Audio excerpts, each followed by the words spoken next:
नाशिक येथे अखिल भारतीय महानुभाव परिषदेचे अधिवेशनास मुख्यमंत्री देवेंद्र फडणवीस यांची उपस्थिती। बातमी नाशिक येथून। रिद्धपूर या तीर्थक्षेत्राने मराठी भाषा जिवंत ठेवण्याचे काम केले असून तेथे मराठी भाषा विद्यापीठ स्थापन करण्यात आले आहे। हे विद्यापीठ जागतिक कीर्तीचे व्हावे यासाठी प्रयत्न करण्यात येतील।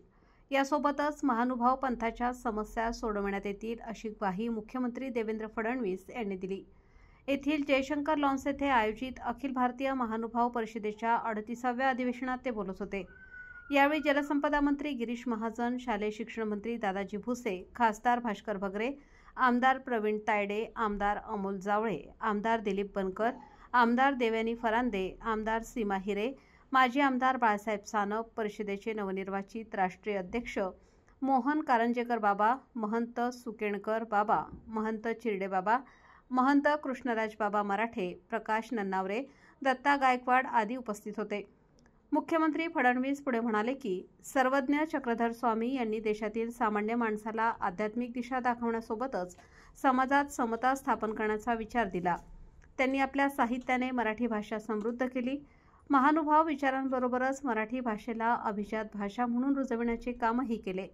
मराठी भाषेला अभिजात भाषेचा दर्जा मिळवण्यासाठी लीळा चरित्र आणि ज्ञानेश्वरी हे ग्रंथ उपयुक्त ठरले। या काळात तयार झालेल्या साहित्यातून समकालीन महाराष्ट्राचा भूगोल, इतिहास, संस्कृतीची माहिती मिळते। ते सांस्कृतिक वाटचालीचा ठेवा आहे। विविध आक्रमणे होऊनही महानुभाव विचार समाजात रुजला। हा पंथ राज्य, देश आणि अफगाणपर्यंत विस्तारला। या परंपरेने समतेचा विचार दिला। ही विचारसरणी राज्यासह देशासाठी महत्त्वाची आहे। भगवान चक्रधर स्वामींनी महानुभाव पंथाच्या माध्यमातून समाजात प्रभू श्रीकृष्ण यांनी गीतेतून दिलेला विचार रुजवला। तोच संदेश समाजाला दिला। त्यांनी समाजाला सन्मार्गावर आणले। समाजात भेदाभेद, विषमता निर्माण झालेली असताना संपूर्ण समाजाला महानुभाव विचारातून एकसूत्रात बांधत त्यांनी सन्मार्ग दाखवण्याचे काम चक्रधर स्वामी यांनी केले।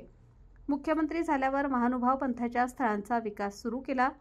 कारंजेकर म्हणाले, मुख्यमंत्री फडणवीस यांच्या सहकार्यामुळे महानुभाव परिषदेचे विविध उपक्रम मार्गी लागले आहेत। राज्य शासनाच्या माध्यमातून रिद्धपूर येथे मराठी भाषा विद्यापीठ साकारत आहे। तेथे प्रवेश प्रक्रिया होऊन अभ्यासक्रम सुरू झाले आहेत। राज्य शासनाने महानुभाव पंथाच्या विविध स्थळांचा विकासासाठी निधी मंजूर केला। यावेळी महानुभाव परिषदेच्या अधिवेशनास उपस्थित राहिल्याबद्दल मुख्यमंत्री फडणवीस यांच्या अभिनंदनाचा ठराव करण्यात आला। माजी आमदार सानप यांनी प्रास्ताविक केले। वृत्तसंकलन रफिक सय्यद।